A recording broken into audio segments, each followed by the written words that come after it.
Philippe, nice to see you. Thanks for your time as ever. Let's start with Miko. Top pitch, obviously went off at just before half time or just after half time on Tuesday night.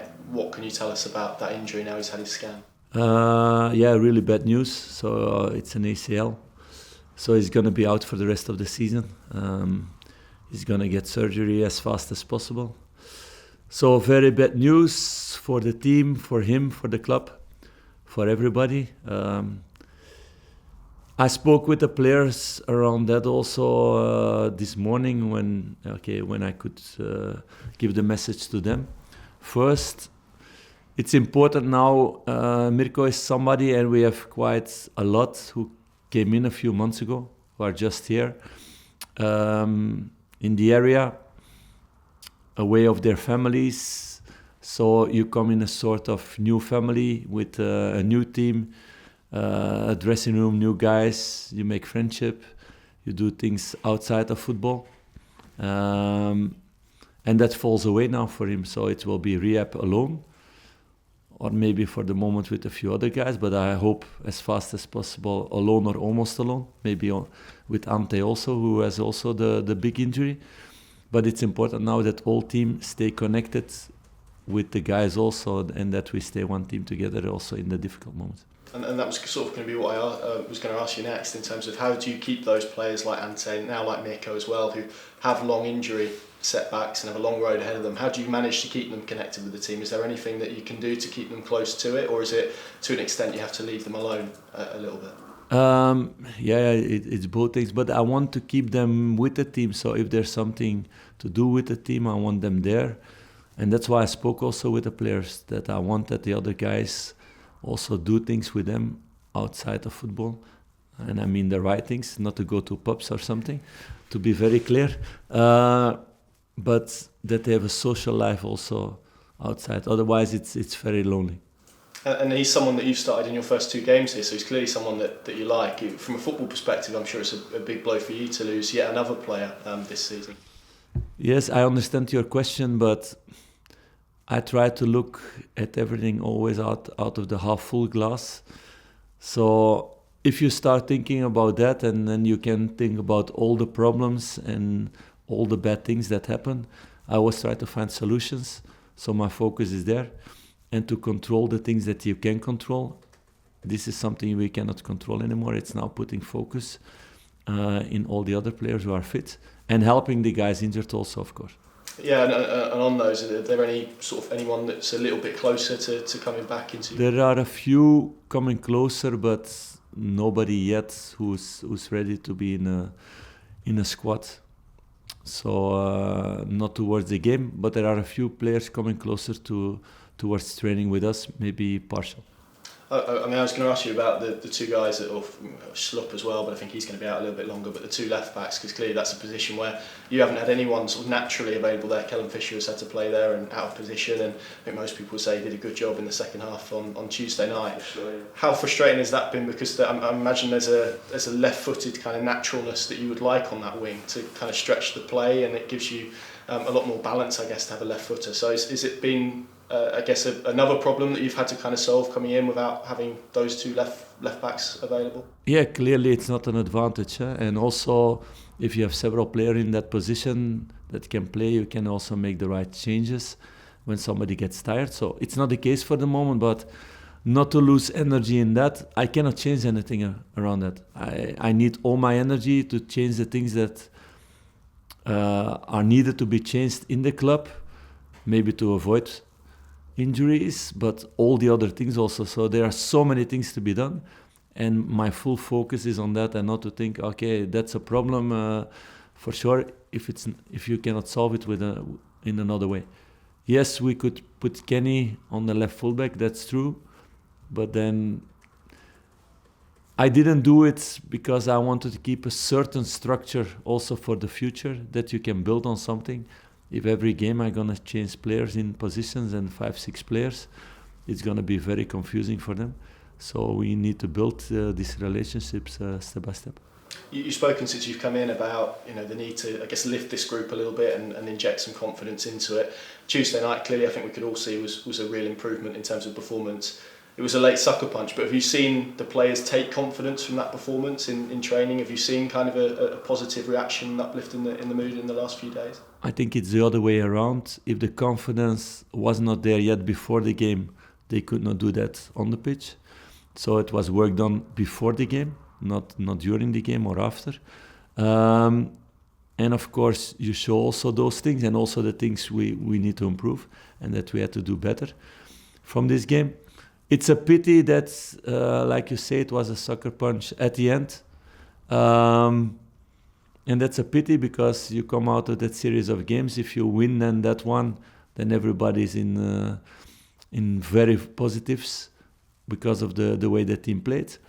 Now it was still good to okay, but it's not focusing on the results alone. It's about the process and making things better game by game. But of course, in football, the results stay very important.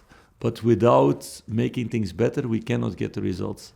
So we need to focus on that first. And that sort of links to my next question, which is going to be that confidence. Is that something you can coach into a group, or does that come purely on what happens on the pitch and from those structures, like you say? No, like I said with your last question, it's something from before. And showing them what they can do, training on the right things in training, showing them also the spaces that we can find during the game. That's also analyzing opponents, because every game is different. It's working on a lot of things. It's tactical work with videos on the pitch, but also mental work. Like I said from the beginning, I stepped in this building. I believe there's much more potential in this group than they've shown until now. And it's about creating a good structure with the team that everybody understands every action, what to do as a team. That creates also confidence on the pitch, and then they can show their qualities. If the structure is not there yet, then everybody plays on his own island, and you don't get a good team, you don't get a good performance, and the levels of confidence go down. So we need to continue making this structure better and better, making the patterns on the ball better and better, and like this, you will see confidence grow. And I think a big thing on Tuesday night was the chance creation elements, the chances you created. That was much improved. I didn't create any. Not you personally. I wish I had, you as a team. but those days are gone. Yeah. Of course, you as a team, and obviously I think that, and you spoke about this, that maybe struggle just to take those chances. Again, what can be done to do that? Is that something that's linked to the confidence point? Because if you're more confident in those moments, are you a bit more clinical as well? Yes, but that's really black and white, that story, because you have amazing strikers, best strikers in the world in their period, in their career, and they have 6, 7, 10, 11 games that they don't score. Do they lose confidence? I don't think so, when they're really, really good strikers, because they know, I continue, and then the moment comes. So it has something to do with luck also in moments. For example, the really good chance that Emiliano had was just blocked by a foot, otherwise it goes always in the corner, and you have a very good attack and a good finish there. So no, it's about creating the chances and getting in these situations also in training, that everything becomes natural. Maybe that the attacking players missed, to get more goals in training also, to be in these positions. So we're working on that in the short amount of time that we had until now. I wanted to ask you about Joan McCarma, who clearly scored an excellent goal on Tuesday night. I think we can see the potential that he has. What have you made of him coming into the building? Because I think all of the fans have been impressed by how physical he is and the stature that he has, and it's maybe quite unconventional, isn't it, for a wide player to have that sort of physicality and height that he has. What have you made of him so far? Yes, he has a certain profile, but for me, to be honest, I think he's at 30% of his potential. And he's going to be one of the ones I need to be tough with to get him to 100%. He's doing a lot of good things, but also still quite a few things that he needs to improve. He knows, we talk about that. I'm happy what he's showing until now, because, I saw the images from the beginning of the season, and clearly everything we talk about, he's putting effort in, but it's somebody with still much more potential to make him stronger, better, faster, making better decisions. So I'm really excited to work the next months and the next years with him to get him to a really high level. And in terms of his position as well, because we've seen him as a 9, we've seen him out wide. I think we saw this with Josh when he was a little bit younger. He played more out wide and then moved central. Is he someone that you feel could move and become a number 9 in the future, or is it all about kind of getting out more of him? Yeah, don't confuse them too much now. And speaking about other positions, let's first, as a team, that everybody understands in his position what to do. And when they're doing that well, then we can start looking at people who can start to play different positions, that we can get more a hybrid system also than it is now. I need to first create the foundations to build a house on. So we're busy with that now. And just a couple on Mate. I mean, again, I know you spoke about it after the game. You said you'd kind of speak with him. Have you seen the reaction you wanted from him? Has he kind of taken it in the way you hoped he would? Now you sort of had time to take the emotion and the intensity of those hours after a game off it in the last few days? He had a really mature reaction. I heard it just the day after, but my performance staff said, okay, they had to do runs after the game. The guys who played less than one half. And he asked at the end to do more. So those are the reactions I want to get. And we had to talk the day after about why I made the decision. With videos also. It's very clear for him. He understands. It's also because of reasons that I made a decision about things that I didn't speak yet about towards the team. I made it clear also towards all the team what I expect in every role, in what I missed there. So he can kick on now. There's nothing changed, but we need to get him to a much better physical level than he's been now. He's been sick. He didn't play much. The players who didn't play much, they didn't train much also in between games. So we need with all group to raise that level. And that's what I expect from players who come on the pitch, that they give a peak of energy to the team and make things better. So I'm very positive about the mindset that he showed. It was easy to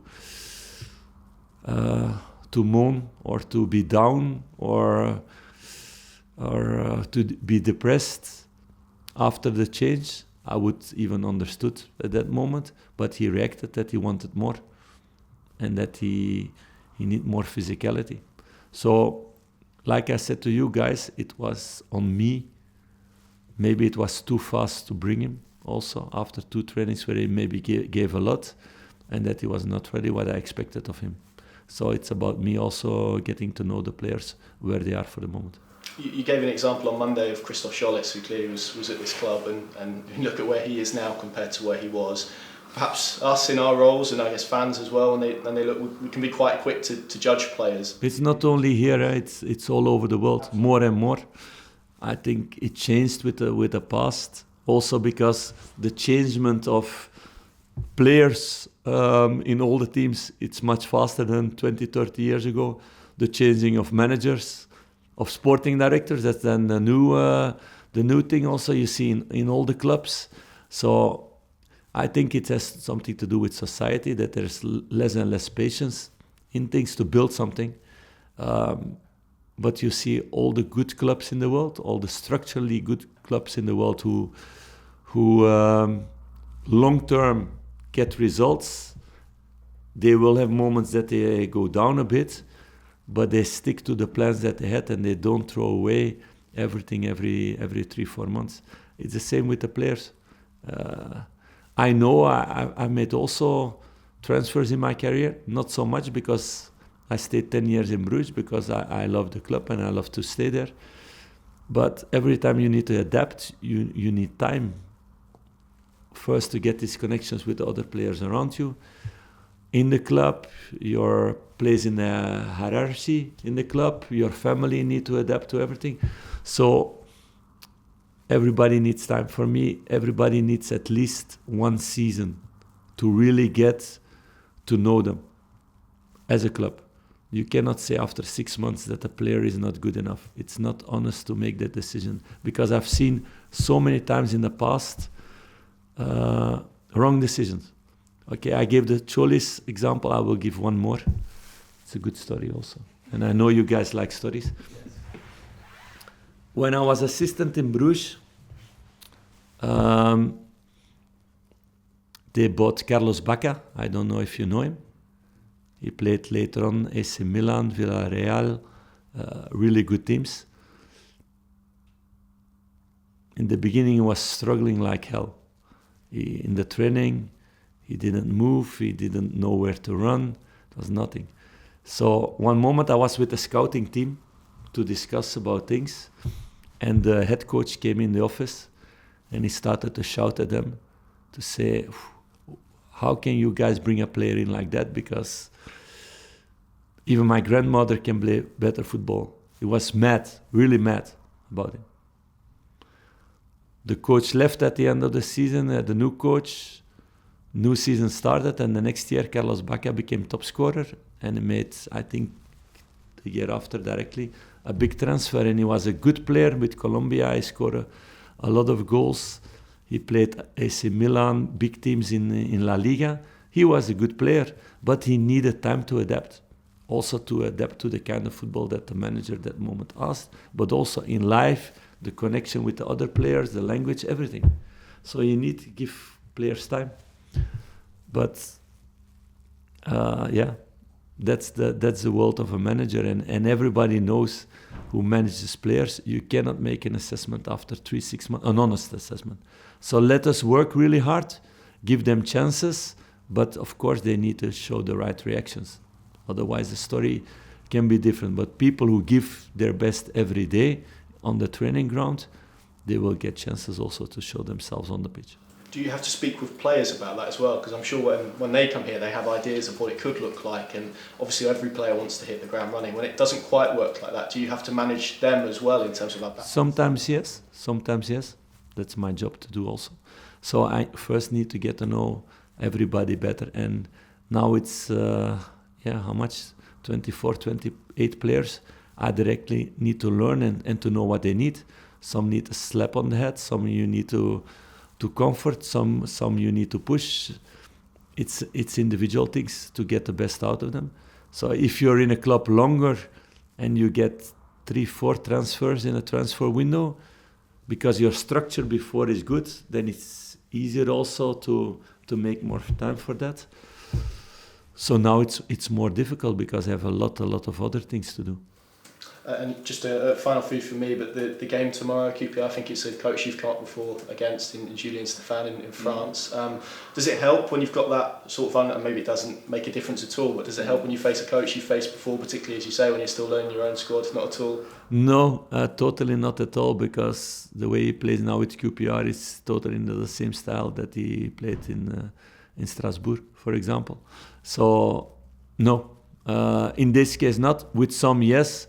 Some stick really to one system, one kind of football. I see that he adapted to the qualities of his players and how he wants to get the best out of his group of players. So it's a different style than in Strasbourg, where they mostly played with 5 in the back, for example. So that's a big difference already. So not really. It's about analyzing well the games and what he did the last weeks and the last months, and how they want to play football and how we can stop that. But for sure also, and that stays for me even more important, how we can create chances, how we can play our football, how can we make our football better. And that's also a very important point, that we're not only focused about stopping opponents, but that we dare to play and that we dare to create, and that we can score goals and that we can bring joy to our fans, because everybody wants to first get results. That's the first thing as a fan. That's normal. But if that is with good football and attracting football, that's what everybody wants, and that's what I want for this club. They've clearly won back-to-back games, but they have had, and this is going to be their second away game, a lot of travel. They played on Wednesday, you guys played on Tuesday. Is there any advantage at all you can take from that? Minor, I think. Then you can make comparison how many injured players they have and we have. I think it's a bigger disadvantage. So not looking at that, it's about tomorrow the game and giving our all. Also creating this energy back with the fans. That was my most satisfying moment after the game. I was super disappointed to to get this goal against at the end, because it was not deserved. I know what kind of boost it could give the team, the fans and everybody, but still I saw a lot of fans after the game being positive, applauding the players. So they see they gave everything. They saw also that they created the chances the way we want to go, and that the fans understand that you cannot manage to do that in 1 week and change totally everything. But we're in the right direction, and we need to make the next step in the right direction against, for me, also a better opponent, with all respect towards Oxford, but a better opponent than we faced in the weekend. You sort of mentioned it there. That was going to be my final point, because I think that's the something we haven't seen at Carrow Road really this season. Players and fans standing together at the end of the game. There's been lots of boos. There's been kind of talk of, well, it's in protests and whatnot. That must have been really pleasing for you. And I guess it's major. It's major. There's only one way out of the position that the club is for the moment, and that's together.